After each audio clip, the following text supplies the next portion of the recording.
Assalamualaikum warahmatullahi wabarakatuh. Perkenalkan, saya Rusdianul Palmindaris dengan NIM 230304258 dari kelas 4 Reka MGT 5. Nah, di sini saya akan menjelaskan tentang pertemuan 1 hingga pertemuan 7 saya tentang Al-Islam 4. Nah, sekarang kita masuk nih. Sebelumnya ada tugas dari makalah, maka sekarang saya akan menjelaskan tentang isi pokok dari makalah saya. Saya masuk ke dalam bab satunya, yaitu pendahuluan. Nah, ilmu pengetahuan dan teknologi ipteks merupakan sarana penting dalam kehidupan manusia modern. Dalam Islam, pengembangan dan penerapan ipteks tidak hanya bertujuan untuk kemajuan duniawi semata, tetapi juga sebagai sarana mendekatkan diri kepada Allah. Maka ini akan membahas berbagai aspek penting terkait hubungan Islam dan ipteks. Nah, kewajiban menuntut ilmu, karya monumental umat Islam, hingga paradigma serta etika pengembangan ipteks menurut Islam. Kita masuk ke dalam bab 2, yaitu kewajiban menuntut ilmu, mengembangkan dan mengembangkannya. Menuntut ilmu merupakan kewajiban setiap muslim. Sebagaimana sabda Rasulullah, menuntut ilmu itu wajib atas setiap muslim. Hadis riwayat Ibnu Majah.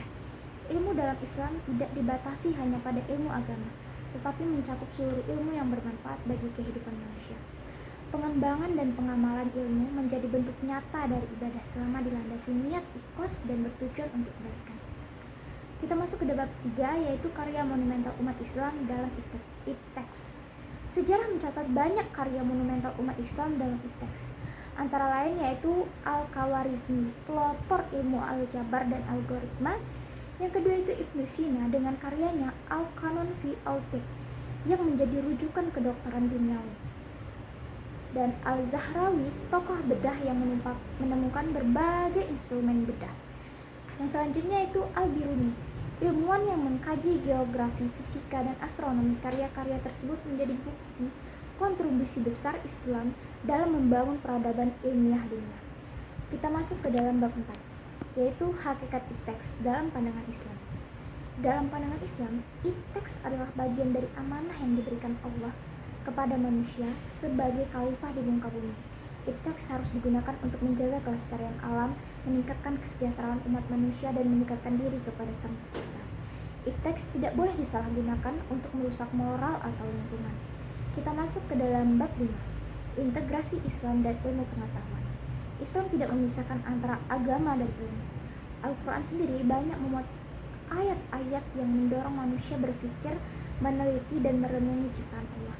Integrasi Islam dan ilmu pengetahuan berarti menyelaraskan antara wahyu dan akal, antara nilai-nilai dan spiritual, dan pengetahuan rasional dalam rangka menciptakan kehidupan yang harmonis dan bermartabat. Bab 6 yaitu etika pengembangan dan penerapan ipteks dalam pandangan Islam. Islam menekankan pentingnya etika dalam aspek kehidupan, termasuk dalam pengembangan dan penerapan ipteks. Etika tersebut mencakup nilai yang ikhlas karena Allah, menghindari dampak negatif yang terhadap lingkungan dan kemanusiaan, menjaga integritas dan kejujuran dalam penelitian, mengutamakan maslahatan umum. Etika ini bertujuan agar ipteks tidak menjauhkan manusia dari nilai-nilai kemanusiaan dan keadilan. Masuk ke dalam bab 7, yaitu paradigma pengembangan ipteks. Paradigma Islam dalam pengembangan ipteks didasarkan pada prinsip tauhid, amanah, dan maslahat. Tauhid menekankan bahwa seluruh ilmu berasal dari Allah. Amanah mengajarkan tanggung jawab dan penggunaan ilmu. Dan maslahat mengarahkan agar ipteks digunakan demi kepentingan umum, bukan untuk